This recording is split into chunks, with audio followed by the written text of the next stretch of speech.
Active news ఏపీలో ఉపాధి కల్పనపై మైక్రోసాఫ్ట్ సీఈఓ సత్యనాదేళ్లతో చర్చించారు సీఎం చంద్రబాబు. ఫ్యూచర్ రికార్డింగ్ అనే అంశంపై ముంబైలో జరిగిన సెమినార్కు హాజరైన చంద్రబాబు సత్యనాదేళ్లతో మాట్లాడారు. మరోవైపు అమరావతిలో ఫించ్ పార్క్ ఏర్పాటు చేసేందుకు సుముఖంగా ఉన్నామని చంద్రబాబుకు హామీ ఇచ్చారు Yes Bank chairman Rana Kapoor. ఈ పర్యటనలో వీసా సంస్థతో ఏపీ అవగాహన ఒప్పందం కుదుర్చుకుంది. ప్రపంచంలోనే నగదు రహిత లావాదేవీలో డిజిటల్ నగరంగా విశాఖను ఆవిష్కృతం చేస్తామన్నారు చంద్రబాబు. చైనాలో 9 రోజుల పర్యటన ముగించుకుని వచ్చారు డిప్యూటీ సీఎం కడియం శ్రీహరి. హైదరాబాద్ ఎన్టీఆర్ ఘాట్ వద్ద 125 అడుగుల అంబేద్కర్ భారీ విగ్రహం ఏర్పాటుకు చైనాలో అధ్యయనం చేసింది కడియం శ్రీహరి బృందం. చైనాలో పర్యటించిన కడియంతో పాటు మంత్రి జగదీష్ రెడ్డి, ఎంపీలు బాల్క సుమన్, పసునూరి దయాకర్, ఎమ్మెల్యేలు రసమయ్య బాలకిషన్, ఆరూరి రమేష్, పలువురు అధికారులు రాత్రి హైదరాబాద్ చేరుకున్నారు.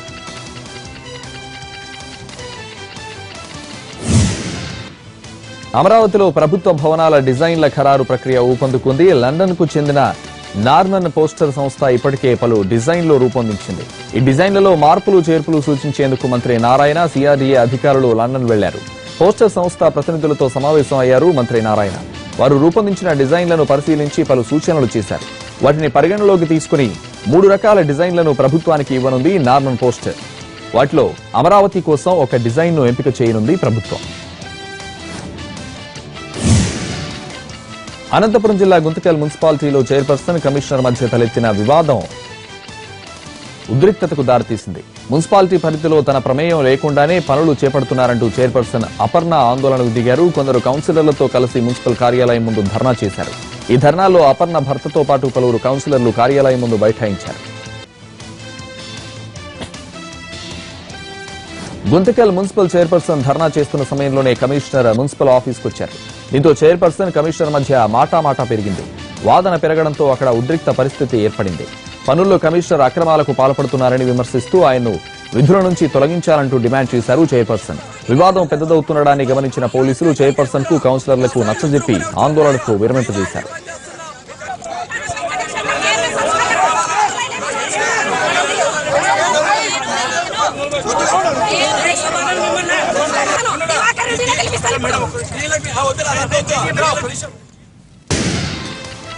సిగ్నల్స్ ఉన్నా ఆగకుండా దూసుకుపోయింది మణుగూరు నుంచి సికింద్రాబాద్ వెళ్తున్న Kakatiya super fast train. Jangaon శివార్లలో 3 రెడ్ సిగ్నల్స్ ను క్రాస్ చేసి ముందుకు పోయింది. దీంతో అప్రమత్తమైన స్టేషన్ మాస్టర్ ఎర్రజెండా ఊపి ట్రైన్ ను నిలిపివేశారు. హుటాహుటిన హైదరాబాద్, కాజీపేట నుంచి జనగామ చేరుకున్న రైల్వే అధికారులు పొగమంచు కారణంగానే ఇలా జరిగిందని ప్రాథమిక నిర్ధారణకొచ్చారు. ఇదంతా జరిగేసరికి 4 గంటల పాటు ట్రైన్ ను నిలిపివేయడంతో ప్రయాణికులు తీవ్ర ఇక్కట్లు పడ్డారు.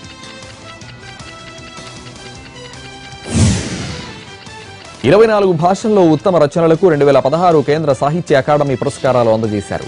ఢిల్లీలో జరిగిన ఈ కార్యక్రమంలో తెలుగు భాష నుంచి ప్రముఖ కవి పాపినేని శివశంకర్ పురస్కారాన్ని అందుకున్నారు. ఆయన రాసిన రజనీగంధ 2016 సంవత్సరానికి సాహిత్య అకాడమీ పురస్కారాన్ని అందుకుంది.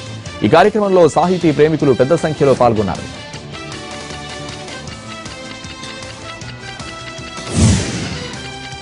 విశాఖపట్నంలో భారీ అగ్ని ప్రమాదం జరిగింది. జగదాంబ జంక్షన్ లోని సిటీ సెంటర్ కాంప్లెక్స్ లోని 2 వాచ్ షోరూంలు పూర్తిగా అగ్నికి ఆహుతయ్యాయి. సెంట్రల్ షాపింగ్ కాంప్లెక్స్ వెనుక ఉన్న గోడౌన్ లోని ఉన్న బల్బు పేలిపోవడంతో భారీగా మంటలు వ్యాపించాయి. దట్టమైన పొగతో పాటు పెద్ద ఎత్తున మంటలు చెలరేగడంతో ఏం జరిగిందో గమనించే అవకాశం లేకుండా పోయింది. ఈలోపే 2 షోరూంలలోకి మంటలు ఎగిసిపడ్డాయి. 2 వాచ్ షోరూంలు మంటల్లో కాలి బూడిదయ్యాయి. అందులో ఉన్న సామాగ్రి మొత్తం కాలిపోయింది. సుమారు 2 కోట్ల మేర ఆస్తి నష్టం జరిగినట్టు ప్రాథమిక అంచనా. హుటాహుటిన సంఘటనా స్థలానికి చేరుకున్న ఫైర్ ఇంజన్లు మంటలను అదుపులోకి తెచ్చాయి. జగదాంబ జంక్షన్ లో వాచ్ షోరూంలో అగ్నికి ఆహుతవుతుంటే అదే కాంప్లెక్స్ లో ఉన్న ఐసీఐసీఐ ఏటీఎం, పలు బట్టల దుకాణాలకు మంటలు వ్యాపిస్తాయని అంతా భయపడ్డారు. అయితే అగ్నిమాపక సిబ్బంది మంటలు వ్యాపించకుండా చర్యలు తీసుకోవడంతో పెను ప్రమాదం తప్పింది. బల్బ్స్ నుంచి మంటలు వచ్చిన క్షణాల్లోనే పొగ అలుముకోవడంతో బ్యాగులు, మొబైల్స్ తెచ్చుకునే అవకాశం కూడా లేకపోయిందని ఆవేదన వ్యక్తం చేశారు స్థానికులు. చిత్తూరు జిల్లా తంబలపల్లి సమీపంలోని మల్లయ్యకొండ అటవీ ప్రాంతంలో కార్చిచ్చు దావానంలా వ్యాపించింది. మొన్న సాయంత్రం అటవీ ప్రాంతంలో చెలరేగిన మంటలతో అడవి తగలబడుతుండటంతో స్థానికులు ఆందోళనకు గురవుతున్నారు. కొందరు గొర్రెల కాపరులు నిప్పంటించడం వల్లే అగ్గి రాజుకుందంటున్నారు స్థానికులు. ఇప్పటివరకు 12,000 ఎకరాల అడవి అగ్నికి ఆహుతైంది. శివరాత్రి సందర్భంగా మల్లయ్యకొండలో ఉన్న మల్లేశ్వర ఆలయంలో ఉత్సవాలు జరుగుతాయి. ఈ కార్చిచ్చు వల్ల ఆలయానికి వచ్చే భక్తులకు ప్రమాదం వాటిల్లుతుందని వెంటనే మంటలు ఆర్పేయాలని స్థానికులు కోరుతున్నారు. కర్నూలు జిల్లా Nandyal municipal vice chairman Gangisetti Vijay Kumar పై కేసు నమోదైంది. టీడీపీ వాట్సాప్ గ్రూప్ లో అతను పోస్ట్ చేసిన అశ్లీల వీడియోపై తోటి కౌన్సిలర్లు మండిపడుతున్నారు. మహిళా కౌన్సిలర్ క్రియేట్ చేసిన గ్రూప్ లో మున్సిపల్ చైర్మన్ తో పాటు పలువురు మహిళా నేతలున్నారు. అలాంటి వాట్సాప్ గ్రూప్ లో నగ్నంగా ఓ మహిళ నృత్యం చేస్తున్న వీడియోను షేర్ చేయడంతో కలకలం రేగింది. దీనిపై ఆగ్రహం వ్యక్తం చేస్తున్న కౌన్సిలర్లు పార్టీ అధిష్టానానికి పోలీసులకు ఫిర్యాదు చేశారు. దీంతో విచారణ చేపట్టారు పోలీసులు. అయితే తాను అశ్లీల వీడియో షేర్ చేయలేదని, తనను అప్రతిష్ట పాలు చేసేందుకే ఎవరో కుట్ర పన్నారని ఆరోపిస్తున్నారు గంగిశెట్టి విజయ్ కుమార్.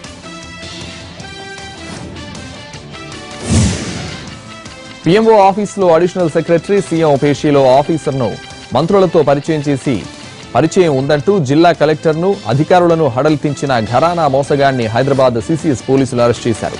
అమలాపురం వాస్తవ్యుడైన వంగ Anand Babu producer come director నంటూ చేసిన మోసాలు అన్నీ ఇన్ని కావు. తెలంగాణకు చెందిన 12 మంది మంత్రుల పేర్లు వాడుకుని అధికారులను, తెలంగాణ డీజీపీ, హైదరాబాద్ సైబరాబాద్ కమిషనర్లను పేరు వాడుకుని పోలీసుల్ని బెదిరించిన ఘనాపాటి ఆనంద్ బాబు. ఎవరికి అనుమానం రాకుండా ఐడీ కార్డులు, విజిటింగ్ కార్డులు తయారు చేయించుకుని వాటితో అందరినీ బురిడీ కొట్టించాడు. ఉద్యోగాలకు ఆశపడి లక్షలు ముట్టజెప్పి మోసపోయిన నిరుద్యోగులు ఇచ్చిన ఫిర్యాదుతో ఆనంద్ బాబును అరెస్ట్ చేశారు సిసిఎస్ పోలీసులు. ఇతగాడి ఫోన్లలో 1300 మంది అమ్మాయిల ఫోన్ నంబర్లు ఉండడం చూసి పోలీసులు షాక్ అయ్యారు. అమ్మాయిలతో చాటింగ్ చేస్తూ వారి వ్యక్తిగత వివరాలను సేకరించినట్టు గుర్తించారు పోలీసులు.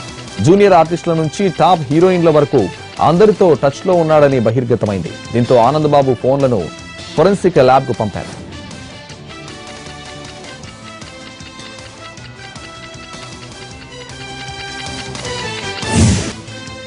జయలలిత సమాధి సాక్షిగా అన్నాడీఎంకేలో శశికళ నాయకత్వంపై తిరుగుబాటు బావుట ఎగురవేసిన పన్నీర్ సెల్వం రేపటి నుంచి ప్రజల్లోకి వెళ్లనున్నారు. నాటకీయ పరిణామాల మధ్య పళనిస్వామి సీఎం కావడంతో ప్రజలనే న్యాయం కోరబోతున్నారు. అమ్మకు నమ్మిన బంటుగా ముద్రపడ్డ పన్నీర్ సెల్వం శశికళ చేసిన అన్యాయాన్ని ప్రజలకు వివరించనున్నారు. రేపు జయలలిత పుట్టినరోజు కావడంతో పర్యటన ప్రారంభించనున్నారు. ఎంజీఆర్, ఎన్టీఆర్ తరహాలోనే రాష్ట్ర వ్యాప్తంగా పర్యటించేందుకు ఓ ప్రచార రథాన్ని కూడా సిద్ధం చేస్తున్నారు. మహీంద్రా జీప్ను కొంత మార్పులు చేర్పులతో రెడీ చేయించుకున్నారు. వాహనాన్ని మొత్తం అమ్మ ఫోటోలతో నింపేశారు. ముఖ్యమంత్రి పళనిస్వామి బలపరీక్ష చెల్లదని ప్రకటించాలంటూ డీఎంకే దాఖలు చేసిన పిటిషన్పై విచారణను వచ్చే సోమవారానికి వాయిదా వేసింది మద్రాస్ హైకోర్టు. విపక్షాలను బలవంతంగా సభ నుంచి బయటకు పంపించి విశ్వాస పరీక్ష నిర్వహించారని, రాజ్యాంగ ప్రకారం ఇది చెల్లదని డీఎంకే తరపు న్యాయవాదులు వాదించారు. అయితే విశ్వాస పరీక్షను రహస్య ఓటింగ్ ద్వారా నిర్వహించడం సాధ్యం కాదని అన్నాడీఎంకే వాదించింది. ఇరుపక్షాల వాదనలు విన్న న్యాయస్థానం తదుపరి విచారణను ఈ నెల 27కు వాయిదా వేసింది. సభలో జరిగిన పరిణామాలకు సంబంధించి వీడియో దృశ్యాలను తమకు సమర్పించాలని ఆదేశించింది మద్రాస్ హైకోర్టు. పళనిస్వామి ప్రభుత్వ తీరుకు వ్యతిరేకంగా తమిళనాడు వ్యాప్తంగా ఒకరోజు నిరాహార దీక్ష చేసింది డీఎంకే. తిరుచిలో డీఎంకే వర్కింగ్ ప్రెసిడెంట్ స్టాలిన్ దీక్ష చేయగా జిల్లాల్లో నేతలు, కార్యకర్తలు నిరాహార దీక్షలు చేశారు. పళనిస్వామి బలపరీక్ష సందర్భంగా అసెంబ్లీలో చోటు చేసుకున్న పరిణామాలు, ఆ తర్వాత మెరీనా బీచ్ లో పోలీసుల తీరును నిరసిస్తూ నిరాహార దీక్షలు చేశారు డీఎంకే నేతలు.